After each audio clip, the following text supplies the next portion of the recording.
Friends, ഇന്ന് നമ്മൾ discuss ചെയ്യാൻ പോകുന്നത് വൺ പീസ് വേൾഡിലെ തന്നെ വൺ ഓഫ് ദ ബ്യൂട്ടി എന്ന് പറയാം. യെസ്, ഇറ്റ്സ് അവർ നിക്കോ റോബിനെ കുറിച്ചാണ്. ആക്ച്വലി ഞാൻ നാമിയോട് വീഡിയോ ചെയ്യാനാണ് ഡിസൈഡ് ചെയ്തിരുന്നത്, ബട്ട് ഇൻസ്റ്റയിൽ ധാരാളം പേർ നിക്കോ റോബിന്റെ വീഡിയോ ചെയ്യാൻ ആവശ്യപ്പെട്ടിരുന്നു. സോ നിക്കോ റോബിൻ ഫാൻസ്, ഈ വീഡിയോ നിങ്ങൾക്ക് വേണ്ടിയാണ്. നിങ്ങളുടെ സ്പെഷ്യൽ റിക്വസ്റ്റ് പ്രകാരമാണ് ഞാൻ ഈ വീഡിയോ ചെയ്യുന്നത് തന്നെ. അതേപോലെ കോബിയെ കുറിച്ചും ബോയ ഹാൻകോക്കിനെ കുറിച്ചൊക്കെ ഒരു വീഡിയോ ചെയ്യണമെന്നുണ്ട്. ബട്ട് അതിന് മുൻപ് എനിക്ക് നിങ്ങളോട് ഒരു ഇമ്പോർട്ടന്റ് കാര്യം പറയാനുണ്ട്. അതായത് നിങ്ങൾ തുടർച്ചയായി എൻ്റെ അടുത്ത് വീഡിയോ ചെയ്യാൻ പറയുന്നത് വൺ പീസ് കണ്ടന്റുകളെ കുറിച്ചും വൺ പീസ് ക്യാരക്ടേഴ്സിനെ കുറിച്ചും ഒക്കെയാണ്. അതുകൊണ്ടാണ് ഞാനും ഈ കണ്ടന്റ് മാത്രം ചെയ്യുന്നത്. എനിക്ക് ബാക്കിയുള്ള ആനിമെ കണ്ടന്റിനെ കുറിച്ചും ആനിമെ ക്യാരക്ടേഴ്സിനെ കുറിച്ചൊക്കെ എക്സ്പ്ലെയിൻ ചെയ്യണമെന്നുണ്ട്. സോ വൺ പീസ് ടോപ്പിക്ക് മാത്രമല്ലാതെ ബാക്കിയുള്ള ആനിമകളെ കുറിച്ച് ഞാൻ വീഡിയോ ചെയ്താലും നിങ്ങൾ എന്നെ സപ്പോർട്ട് ചെയ്യുക. ആൻഡ് നിങ്ങളൊരു നിക്കോ റോബിൻ ഫാൻ ആണെങ്കിൽ just like and share this video to your another anime friends. And more importantly, ഇതേപോലുള്ള ആനിമെ വീഡിയോസ് നിങ്ങൾക്ക് ലഭിക്കാൻ വേണ്ടി എന്റെ ചാനൽ സബ്സ്ക്രൈബ് ചെയ്യുക. അതേപോലെ നിങ്ങൾക്കറിയാവുന്ന തിയറീസ്, നിങ്ങളുടെ ഒപ്പീനിയൻ ഇതെല്ലാം കമന്റ് സെക്ഷനിൽ പറയുക. അതല്ല, പേഴ്സണൽ ആയിട്ട് നിങ്ങൾക്ക് അറിയാവുന്ന കണ്ടന്റ്, നിങ്ങൾക്ക് അറിയാവുന്ന തിയറീസ് എല്ലാം ഷെയർ ചെയ്യണമെന്നുണ്ടെങ്കിൽ ഇൻസ്റ്റയിൽ മെസ്സേജ് ചെയ്യുക. Link description ബോക്സിലുണ്ട്. സോ അധികം പറഞ്ഞ് വൈകിക്കാതെ നമുക്ക് നമ്മുടെ കണ്ടന്റിലോട്ട് തിരിച്ചു പോകാം. The great demon child Nico Robin.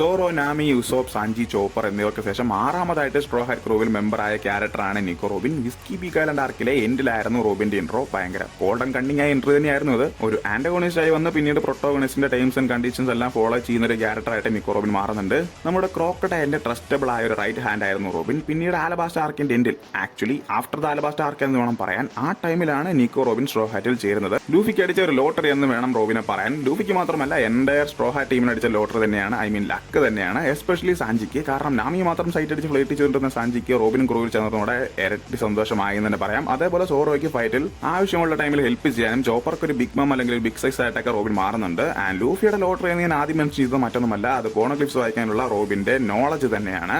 One piece treasure ഇരിക്കുന്ന ഐലൻഡിൽ എത്തിച്ചേരാൻ ഏറ്റവും ഇമ്പോർട്ടന്റ് ആയ കാര്യം എന്ന് പറയുന്നത് പോണോക്ലിപ്സ് ആണ്. എന്നാൽ ഇത് വായിക്കാനുള്ള നോളജ് മാത്രം അങ്ങനെ ആർക്കുമില്ല, because it's an Asian language. അപ്പോൾ അത് വായിക്കാനുള്ള നോളജ് അല്ലെങ്കിൽ സ്കില്ല് റോബിന് മാത്രമേ ഉള്ളൂ. അപ്പോൾ ജസ്റ്റ് ഇമാജിൻ സ്ട്രോ ഹാറ്റ്സിന് റോബിൻ എത്രമാത്രം ഇമ്പോർട്ടന്റ് ആണ് എന്ന് ആദ്യം തന്നെ നമുക്ക് മനസ്സിലാക്കാൻ സാധിക്കും. ആൻഡ് റോബിന് തന്റെ പാസ്റ്റ് നഷ്ടപ്പെട്ടു പോയ എല്ലാം തന്നെ സ്ട്രോ ഹാറ്റ്സിൽ നിന്നും വീണ്ടും ലഭിച്ചു എന്ന് വേണം പറയാൻ. റോബിന് പാസ്റ്റ് നഷ്ടപ്പെട്ടു പോയ തന്റെ പ്രീഷ്യസ് ആയ സ്മൈല്, ഹാപ്പിനെസ്, ഫാമിലി, ഇതെല്ലാം സ്ട്രോ ഹാറ്റ്സിന്റെ കൂടെയുള്ള മൊമെന്റ്സിൽ നിന്നും വീണ്ടും റീഗെയിൻ ചെയ്തെടുക്കുന്നുണ്ട്. അതേപോലെ ബാക്കിയുള്ള സ്ട്രോ ഹാറ്റ്സിനും റോബിന് വലിയ ഇഷ്ടം തന്നെയാണ്. അതിന് പെർഫെക്റ്റ് എക്സാമ്പിൾ ആണ് എന്നിസ് ലോബി ആർക്ക്. റോബിനെ തിരിച്ച് ക്രൂവിൽ ചേർക്കാൻ വേണ്ടി മാത്രം സ്ട്രോ ഹാറ്റ്സ് എത്രമാത്രം കഷ്ടപ്പെട്ടു എന്ന് ആർക്കിൽ കാണാൻ സാധിക്കും. എന്ത് കണ്ടാലും ഭയക്കുന്ന ഉസോപ്പും നാമിയും വരെ അവരുടെ ഫുൾ പൊട്ടൻഷ്യൽ എടുത്തു. എൻഡർ മറൈൻസിനെതിരെ ലൂഫി ആൻഡ് സോറോ വാറിന് മുതിർന്നു. ഒറ്റയ്ക്ക് CP9 മെമ്പേഴ്സുമായിട്ട് യാതൊരുവിധ മടിയോ ഭയമോ കൂടാതെ സാഞ്ചിയുടെ ട്രെയിൻ ഫൈറ്റ്. ചോപ്പറിന്റെ റെമ്പിൾ മെഡിസിൻ റിസ്ക് ആണെന്ന് അറിഞ്ഞിട്ടും റോബിൻ രക്ഷിക്കാൻ ഇത് യൂസ് ആയേക്കാമെന്നൊക്കെ കരുതി ഇത് യൂസ് ചെയ്യുന്നുണ്ട്. ഇതെല്ലാം ഒരു ഫ്രണ്ടിന് വേണ്ടി, അതായത് റോബിന് വേണ്ടി മാത്രമായിരുന്നു. ഇനി നിങ്ങൾ ജസ്റ്റ് ഒന്ന് ഇമാജിൻ ചെയ്ത് നോക്കിയാൽ മനസ്സിലാകും റോബിൻ ആണോ ശരിക്കും ലക്കി, സ്ട്രോ ഹാറ്റ്സ് ആണോ ലക്കി എന്ന്. എന്നെ സംബന്ധിച്ചിടത്തോളം റോബിൻ തന്നെയാണ് ലക്കി, കാരണം ഇത്രയും നല്ല ഫ്രണ്ട്സിനെ കിട്ടിയതുകൊണ്ട്. ആൻഡ് നമ്മുടെ റോബിന്റെ ബർത്ത് ഡേറ്റ് എന്ന് പറയുന്നത് February 6 ആണ്. ആൻഡ് അക്കോർഡിംഗ് ടു ഓഡ നമ്മുടെ റോബിന് 30 വയസ്സും കഴിഞ്ഞു. നമ്മുടെ സാഞ്ചിക്കും സോറോയ്ക്കും പോലും 21 വയസ്സായിട്ടുള്ളൂ. അവരെക്കാരൊക്കെ 9 year old ആണ് നമ്മുടെ റോബിൻ. റോബിന്റെ ഒറിജിൻ എന്ന് പറയുന്നത് വെസ്റ്റ് ബ്ലൂവിലാണ്. റോബിന്റെ കറന്റ് ബൗണ്ടി എന്ന് പറയുന്നത് 930 million ആണെന്ന് പറയാം. വൗ, ഏകദേശം 1 billion അടുത്തുണ്ട്. Well, she is beautiful and more talented. റോബിന്റെ ഫസ്റ്റ് ബൗണ്ടി പോലും ഏകദേശം 79 to 80 million ബേറി സംതിങ് ആയിരുന്നു. ലൂഫി ആൻഡ് കൈഡനെ വെച്ച് കമ്പയർ ചെയ്ത് നോക്കിയാൽ അവരെക്കാലൊക്കെ ഏറെ മുമ്പിലായിരുന്നു റോബിന്റെ first bounty. Knowledge is more powerful than anything. And Robin ഒരു paramecia type devil fruit user ആണ്. ഹാന നോമി അഥവാ ഫ്ലവർ ഫ്രൂട്ട് എന്നാണ് റോബിന്റെ ഡെവിൾ ഫ്രൂട്ട് നെയിം. നമ്മുടെ ഓടയുടെ ഫേവറേറ്റ് ഡെവിൾ ഫ്രൂട്ട് എന്ന് പറയുന്നത് റോബിന്റെ കയ്യിലുള്ള ഈ ഹാന നോമിയാണ്. അതിന് റീസൺ ആയി പറയുന്നത് മറ്റൊന്നുമല്ല, ഓടയ്ക്ക് തന്റെ മാങ്ക അതിവേഗം ഫിനിഷ് ചെയ്യാൻ സാധിക്കും. ആൻഡ് മറ്റ് ക്യാരക്ടേഴ്സിനെ വെച്ച് കമ്പയർ ചെയ്ത് നോക്കിയാൽ റോബിന്റെ ബിഗ്ഗസ്റ്റ് ഫ്ലെക്സ് എന്ന് പറയുന്നത് വൺ പീസ് യൂണിവേഴ്സിലെ ബെസ്റ്റ് സ്പൈസിന്റെ കീഴിലും അവർക്കൊപ്പവും ഒരു സ്പൈ ആയിട്ട് അല്ലെങ്കിൽ അവരുടെ കൂടെ മെമ്പറായിട്ട് വർക്ക് ചെയ്യാൻ സാധിച്ചു എന്നുള്ളതാണ്. അതേപോലെ പവർഫുൾ ആയിട്ടുള്ള ക്രോക്കഡൈലിന്റെ ടീമിലും ഡ്രാഗന്റെ കീഴിലുള്ള റെവല്യൂഷണറി ആർമിയിലും 2 കൊല്ലത്തോളം റോബിൻ വർക്ക് ചെയ്തു. ആക്ച്വലി അവരുടെ കൂടെ ഉണ്ടായിരുന്നു എന്ന് വേണം പറയാൻ. ആൻഡ് ഒരു ഫോർമർ ഒഹാര ആർക്കിയോളജിസ്റ്റ് കൂടെ ആയിരുന്നു റോബിൻ. ആ ഒരു റീസൺ കൊണ്ടാണ് പോണോക്ലിപ്സ് വായിക്കാനുള്ള സ്കില്ല് റോബിന് കിട്ടുന്നത് തന്നെ. വൺ പീസ് യൂണിവേഴ്സിന്റെ ട്രൂ ഹിസ്റ്ററി അറിയാവുന്ന കുറച്ച് ആളുകളുണ്ട്. അവരാരൊക്കെയാണെന്ന് നോക്കിയാൽ റെഡ് ഹെയർ പൈററ്റ്സ് അഥവാ ഷാങ്സിന്റെ ക്രൂ, റെവല്യൂഷണറി ആർമി അഥവാ നമ്മുടെ ഡ്രാഗന്റെ ക്രൂ, അതേപോലെ അധികം ആർക്കും അറിയാത്ത പല ഹിസ്റ്ററീസിനെ കുറിച്ചും അറിയാവുന്ന ഗേക്കോ മോറിയ ആൻഡ് വിൻസ്മോക്ക് ഫാമിലി. ഈ വിൻസ്മോക്ക് ഫാമിലി ആരാണെന്ന് നിങ്ങൾക്ക് അറിയാമെന്ന് തോന്നുന്നു. യെസ്, നമ്മുടെ സാഞ്ചിയുടെ ഫാമിലി തന്നെ. ഇവർക്കെല്ലാം ഉള്ള നോളജിന് അടുത്ത് തന്നെ നമ്മുടെ റോബിനും നോളജ് ഉണ്ടെന്ന് പറയാം. ഇതിനെക്കുറിച്ച് ഗവൺമെന്റ് ഓർഗനൈസേഷനിൽ ഒന്നായ സൈഫർ ഫോള് തന്നെ ഡിസ്ക്രൈബ് ചെയ്യുന്നുണ്ട്.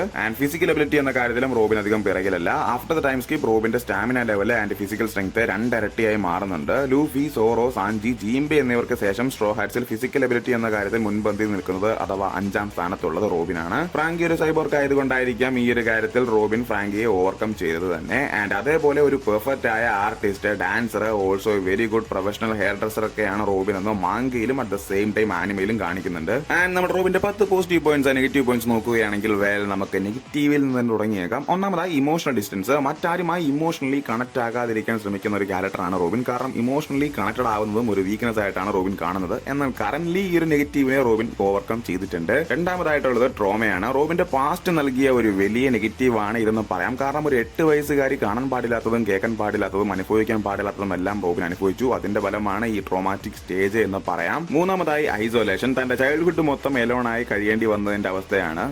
ഈ 3 പോയിന്റ്സും ഏകദേശം സെയിം ആയിട്ടാണ് എനിക്ക് തോന്നുന്നത്. എനിവേ, നാലാമതായി സെൽഫ് ഡൗട്ട്. അതായത് തന്നെ കൊണ്ട് ഇത് ചെയ്യാൻ പറ്റുമോ ഇല്ലയോ എന്നുള്ള ഡൗട്ട് എപ്പോഴും റോബിന്റെ മൈൻഡിൽ വരും. ഈ ഒരു റീസൺ കൊണ്ടാണ് ഫൈറ്റ്സിൽ പലപ്പോഴും റോബിൻ ഡിഫീറ്റഡ് ആകുന്ന രീതിയിലോട്ട് അല്ലെങ്കിൽ ആ ഒരു സ്റ്റേജിലോട്ട് പോകുന്നത്. അഞ്ചാമതായിട്ട് യൂണറബിലിറ്റി. തന്റെ ഡെവിൾ ഫ്രൂട്ട് പവേഴ്സ് യൂസ് ചെയ്യുമ്പോൾ അതിന്റെ റിസ്ക് മനസ്സിലാക്കാതെ റോബിൻ ഫൈറ്റ് ചെയ്യാറുണ്ട്. ഈ ഒരു കാരണം കൊണ്ട് പലപ്പോഴും റോബിൻ ഇഞ്ചേർഡ് ആകുന്നത് നമുക്ക് കാണാം. ആറാമതായി target of enemies. Robin possess ചെയ്യുന്ന നോളജ് മറ്റു പലർക്കും ഡേഞ്ചർ ആയി തോന്നിയത് കൊണ്ട് വേൾഡ് ഗവൺമെന്റിന്റെ ഭാഗത്തു നിന്നും മറ്റു പൈററ്റ്സിൽ നിന്നും റോബിനെ എലിമിനേറ്റ് ചെയ്യാൻ പലരും മുതിരുന്നു. ഇത് സ്ട്രോ ഹാറ്റ്സിനും പലപ്പോഴായി പ്രശ്നങ്ങൾ ഉണ്ടാക്കിയിട്ടുണ്ട്. ഏഴാമതായി ട്രസ്റ്റ് ഇഷ്യൂസ്. റോബിൻ ആരെയും വിശ്വസിക്കാത്തത് കൊണ്ട് തന്നെ പല ഗുണങ്ങളും റോബിന് കിട്ടിയിട്ടുണ്ട്. ബട്ട് അതിലേറെ പ്രശ്നങ്ങളാണ് റോബിന് സംഭവിച്ചത് എന്ന് തന്നെ പറയാം. ആദ്യമൊക്കെ സ്ട്രോ ഹാറ്റ്സ് മെമ്പേഴ്സിനെ പേര് വിളിക്കാതെ കുക്ക്, സ്പോർട്സ്മാൻ, നാവിഗേറ്റർ, ക്യാപ്റ്റൻ എന്നൊക്കെയാണ് റോബിൻ വിളിച്ചിരുന്നത്. പിന്നെ അവരെ കുറച്ചെങ്കിലും മനസ്സിലാക്കി അല്ലെങ്കിൽ കുറച്ചെങ്കിലും ഇഷ്ടപ്പെട്ടതിന് ശേഷമാണ് അവരുടെയൊക്കെ നെയിംസ് വിളിക്കാൻ തുടങ്ങിയത് തന്നെ. എട്ടാമത്തെ നെഗറ്റീവ് പോയിന്റ് എന്ന് പറയുന്നത് ഇതിലെ ഏറ്റവും ഡേഞ്ചർ ആയ കാര്യമാണ് ഓവർ തിങ്കിങ്. ആൻഡ് യെസ്, ഇതിനെക്കുറിച്ച് ഞാനൊന്നും പറയാതിരിക്കുന്നത് തന്നെയാണ് നല്ലത്. നിങ്ങളും ഒരു ഓവർ തിങ്കിങ് പേഴ്സൺ ആണ് എങ്കിൽ calm your self, empty your mind, or Bruce Lee പറയുന്ന പോലെ be like water.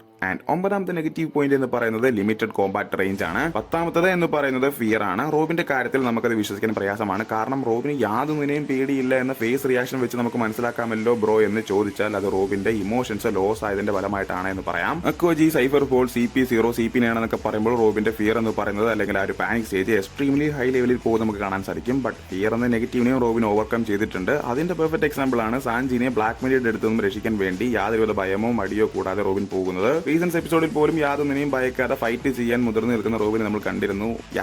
Spoiler ആക്കുന്നില്ല. But actually നിങ്ങളൊന്നും മാത്രം കരുതുക, പാസ്റ്റിൽ റോബിൻ ഒരു പാനിക്കബിൾ പേഴ്സൺ ആയിരുന്നു. ആൻഡ് അതേപോലെ റോബിന്റെ 10 പോസിറ്റീവ് പോയിന്റ്സിനെ കുറിച്ച് പറയുകയാണെങ്കിൽ അതിൽ പലതും നമ്മൾ ആദ്യം പറഞ്ഞിരുന്നു. ബട്ട് ഒന്നും കൂടെ ഷോർട്ട് ആയിട്ട് പറയുകയാണെങ്കിൽ intelligence, strategic thinking, devil fruit powers, versatility, combat proficiency, resourcefulness, resilience, curiosity mind, empathy and more importantly independent mind. ഈ പറയുന്ന പോസിറ്റീവ് പോയിന്റ്സിനെ കുറിച്ച് ഞാൻ ഡിസ്ക്രൈബ് ചെയ്യാൻ നിൽക്കുന്നില്ല. കാരണം പല എപ്പിസോഡുകളിലായി പല വീഡിയോസിലായി ഞാൻ ഇതെല്ലാം എക്സ്പ്ലെയിൻ ചെയ്തിട്ടുണ്ട്. ആൻഡ് എന്നെ സംബന്ധിച്ചിടത്തോളം റോബിൻ എന്ന് പറയുന്ന ക്യാരക്ടർ ഒരു വെൽ ടാലന്റഡ് ആൻഡ് ബ്യൂട്ടിഫുൾ ആയ ക്യാരക്ടറാണ്. ലുക്കിന്റെ കാര്യത്തിൽ പറയുക വേണ്ട, 10 തന്നെ കൊടുക്കണം. 10 to 10. ടൈം സ്കിപ്പിന് ശേഷം മോർ ബ്യൂട്ടിഫുൾ ആയി മാറി. ഡ്രസ് റോസ ആർക്കിൽ റോബിന്റെ പ്രസൻസ് ആൻഡ് റോബിൻ ധരിച്ച ആ ഒരു ഡ്രസ്സ് കാണാൻ വേണ്ടി തന്നെ പലതവണ റിപ്പീറ്റഡ് വാച്ചിങ് നടത്തിയിട്ടുണ്ട്. ആൻഡ് അതേപോലെ റോബിന്റെ ഇപ്പോഴുള്ള ലുക്കിനെ കുറിച്ചുള്ള നിങ്ങളുടെ അഭിപ്രായം താഴെ കമന്റ് സെക്ഷനിൽ പറയുക. ആൻഡ് ഡ്രാഗന്റെ മോളാണ് റോബിൻ, ലൂഫിയുടെ സ്റ്റെപ്പ് സിസ്റ്റർ ആണ് റോബിൻ, റോബിന്റെ ഫാദർ ആരാണെന്ന മിസ്റ്ററിയെ കുറിച്ചൊക്കെ ഒരു വീഡിയോ വൈകാതെ തന്നെ ഫ്യൂച്ചർ വരുന്നതായിരിക്കും. ഈ ഒരു വീഡിയോയിൽ പറയുന്നില്ല, കാരണം ലെങ്ത് കൂടും. എനിവേ, റോബിന്റെ ഈ ഒരു ക്യാരക്ടറിസ്റ്റിക്സ് വീഡിയോ നിങ്ങൾക്ക് ഇഷ്ടമായെന്ന് കരുതുന്നു. ഇതേപോലുള്ള മോർ ആനിമേഷന് വേണ്ടി എന്റെ ചാനൽ സബ്സ്ക്രൈബ് ചെയ്യുക, സപ്പോർട്ട് ചെയ്യുക. And that's all for today guys. Love you all. By.